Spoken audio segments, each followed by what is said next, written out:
Welcome back everyone for another video. Today we're going to go over my Ophani Loop deck list. This is the list that I took to the Ultimate Cup Regional hosted by Core TCG over the past weekend. I had a lot of fun with this list. There's a lot of spicy text that I put into this deck, and I'm really excited to show it to you. Ultimate Cup was a really unique format as it was a mulligan format, and it was the BT10 with the new ban list, no EX3 allowed. So I tried to take advantage of a lot of those factors, such as it being a mulligan format, such as decks like Bloom Lord and Xron not being threats yet, and really try to abuse this deck in particular. I did okay. I wish I did a little bit better, but the list is still very fun. I'm really excited to show you, and after some improvements, I feel like this could definitely be a meta contender, even going into the new format. So anyway, let's get started. If you guys are interested in the full list, I'll put up a picture of the list in its entirety. If you just want to take the list and ditch the video, that's totally fine. Otherwise, if you want to hear my card choices, let's get right into that. So babies, we're going to go for Ordinemon, best egg in purple. We always want to play 4 of this. For most decks, there's very, very few purple decks that we don't want to play 4 of this, and that's it. Purple draws so much, you generally rarely need the 5th egg. You grind games even with 4. Then we have our rookies. We have the 6 Floodgates, the 3 Gazimon, 3 Psychmon, 1 Elecmon to handle opponent's Floodgates every once in a while, and 1 Dracmon to recycle Calling from Darkness. Because Calling from Darkness is limited, it's nice to be able to recycle it with this card. I would keep this one over the Elecmon. Elecmon was decent, but there are games where it just kind of did nothing. It was just a rookie that I evolved over Gatomon for. But there are some games where I was able to get rid of some aggression by just having this available. So, pretty solid rookie lineup. You want more rookies in this deck than you would a Mastamon deck, because this deck is much more about evolving straight to its level 6, as opposed to going for big combo plays. Then we have the 4 Gatomon. We're playing a Gatomon deck. This is the best card in our deck. Helps us search our deck, helps us get into our level 6s really cheap by going to cheap level 5 followed by level 6. Really, really powerful card. Often you want to play this very early on in the game. Hopefully they don't answer it and then start going off on your plays. Our other level 4s, we played 1 Meikumon and 1 Black Gatomon. What you're going to notice in this deck is there's a lot of 1-ofs. Just because I felt like purple is a very, very good color to utilize, just having lots of toolbox and utility. So we were playing a absolute crap ton of 1-ofs in the deck. Black Gatomon was help go for rush for game. This came up for sure. Meikumon is just a security bomb. Sometimes I just wanted that extra security bomb. It's probably the 50th card in my deck, but it definitely came out numerous times and helped me secure extra damage on certain boards. Next, we have the core thing about Ophani Loop. That's the 4 Angelomon with the 4 Angelomon X. This gives us the 1 memory into Angelomon into a recovery play, and it can also stun the board. The -1 security check does matter against a lot of boards, helping slow down aggression, while being able to set up for our follow-up plays, such as the Ophanimon and some other cool cards I put into the list. Very, very good selection of cards. Definitely the reason to play Ophani Loop, even over the Ophanimon, because Ophanimon does recycle resources, which is really, really powerful, but a lot of decks have removal that bypasses that, so this is really the core of what we're going with in this kind of list. Then we have our extra level 5s. We have 2 Maycrack Vicious Mode. This was to help deal with wide boards such as Jesmon, help get rid of some rookie openers people would have. Also, it's to help with another special tech I have later on in the list. Then we have 3 Ophanimon. I thought this was much better than 4 because there was a lot of other level 6s that I wanted to play, but really solid card. Gives you a recovery. Often it gives you a pop. There's a lot of just more level rookies and level 4s that come out in this meta. I had a matchup against Crossheart where this card was really, really powerful.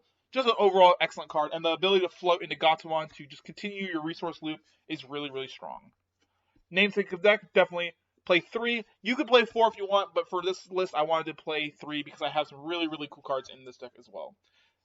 One of the reasons I wanted to play Ophani Loop over Mastamon today was Venusmon. Venusmon is an incredibly, incredibly powerful card, really oppressive in security control. If this card is out, it could easily win certain matchups. Unfortunately, I wanted this for the Garurumon matchup, but I never got to go into it before they got their setup, which was just very, very unfortunate. If I had this card when they had their +1 security War Garurumon, I could have easily won a lot of my War Garurumon matchups. Unfortunately, I went X2 against exactly where Garurumon, and that was very unfortunate. But very powerful card. Its effect is insane. Most people don't read the card. You have to explain it to every opponent, but being able to just stun your entire opponent's board and skill drain them, essentially, just prevent them from getting a lot of their abilities, is super, super strong.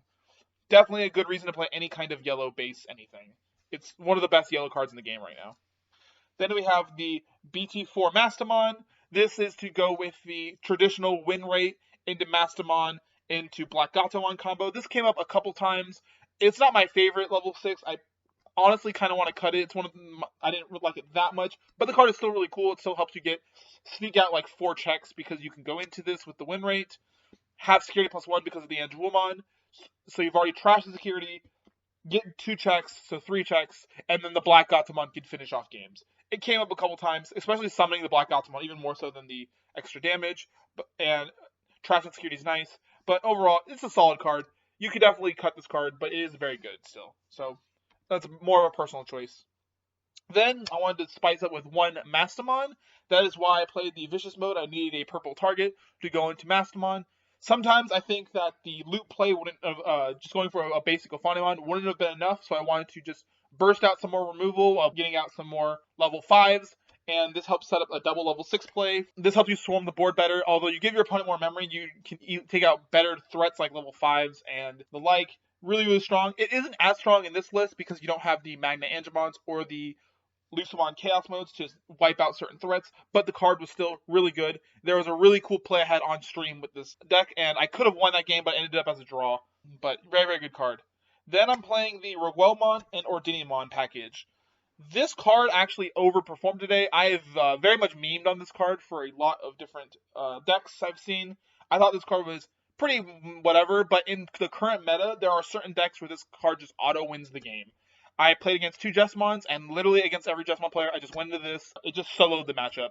It wipes out their entire Jesmon board, and it heals you like 3 or 4. And they generally can't recover from that, and even if they can recover, you are just so far ahead because you've just gotten...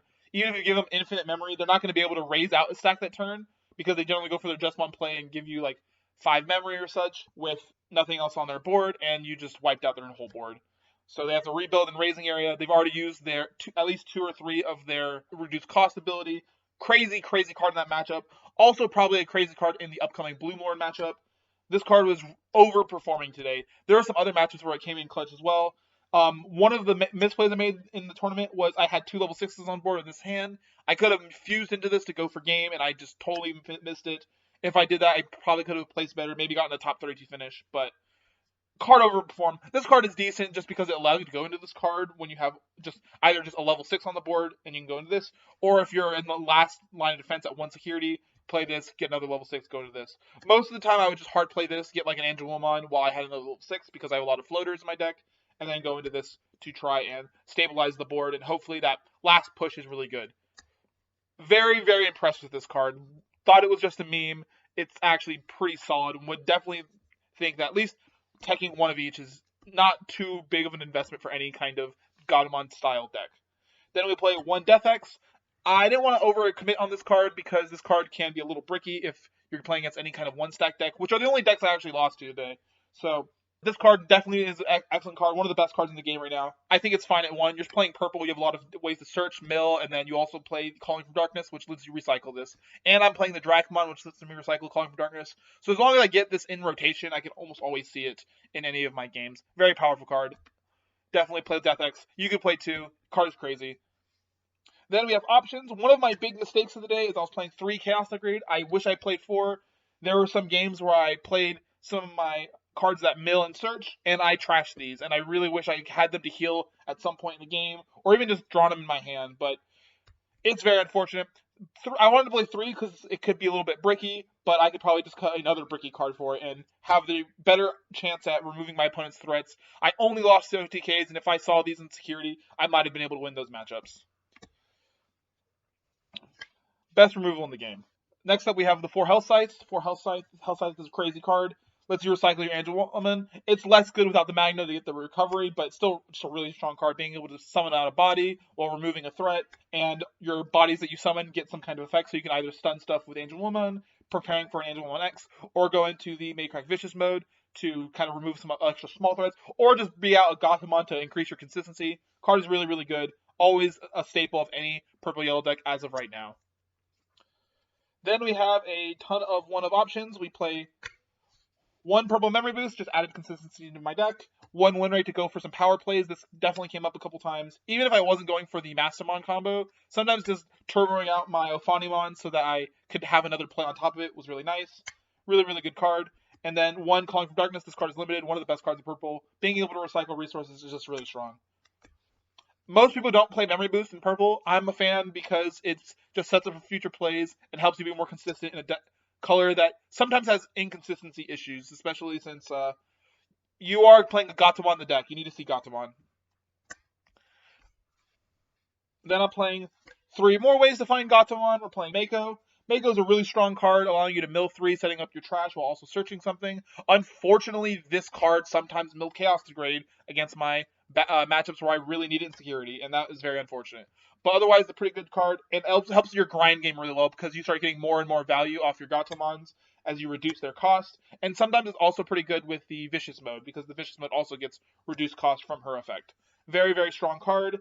Definitely liked it at 3. I probably will play 3 for all future of those kind of builds. Then 1 Analog Youth. This card felt like the weakest searcher, even though it costs 2, which is nice.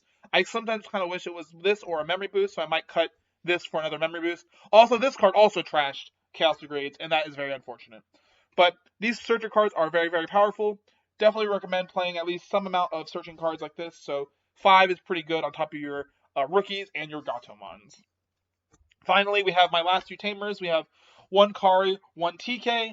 Just a good mix of these. If you want to be more consistent, maybe in a not mulligan format, I would play 2 TK because he's more consistent, even though he can sometimes hurt you by grabbing not yellow cards. In Ophani Loop specifically, Ophani Loop plays more yellow cards than Mastermon does because of all of the Angelomon X's, and I've seen a lot of my Angelomon X's in security, so pretty good card. But this also, the extra memory does come up a lot of times, so it is really just personal preference which one you want to play more. That's why I just went for 1 and 1 because just having the option of each one, and generally most decks aren't removing tamers right now. There wasn't a lot of Black or Greymon or DarkKnightmon that I played against, so just kind of choosing which one I thought was more necessary for a situation. If I saw both of them was nice, I would play one. I'd see the other, I'd probably just discard it to the trash with one of my trash effects.